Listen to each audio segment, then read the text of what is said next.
تشربنا السمو والسؤدد.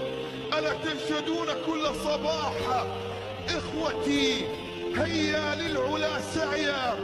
ألم تغنوا في ليالي الأنس؟ عمرك شفت الإسباع خايف كيف خلاع؟ افتحوا لنا بابا للتاريخ ما زال يتمنع، ودعونا نرسل له المغاربة. فمن يرفع راية إخوتي هيا للعلا سعيا، لا تنتظر أن يخيب مسعاه أو مسعاك إذا عولت عليه. المغربيات يفعلنها ويكتبن التاريخ في مونديال السيدات بعد أن كان مكاننا وراء الشاشات. لا ناقة لنا ولا جمل فيما يحدث على أراضي الملاعب. البداية كانت قاسية ولم تكن كما تمنيناها، فغلبت علينا دهشة المشاركة الأولى ورهبة الماكينات الألمانية، فاهتزت الشباك وهزمنا بالستة.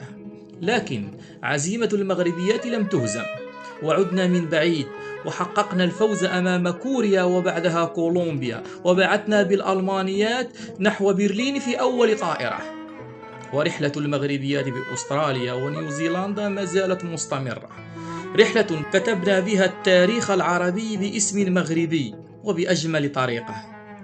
علمتني تجربة الأسود في قطر أن نرفع سقف الطموح عاليا إذا ما تعلق الأمر بالمغرب. فبالرغم من الهزيمة من فرنسا إلا أن الإنجاز قد حصل والتاريخ قد كتب، وسيبقى التاريخ شاهد على أن المغرب أول بلد عربي تأهل لكأس العالم للسيدات، وأول هدف باسم مغربي، وأول فوز فهو مغربي، وأول تأهل للدور الثاني أيضا مغربي.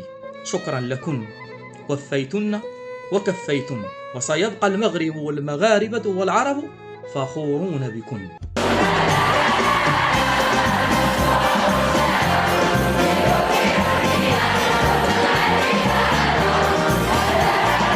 شكرا من القلب.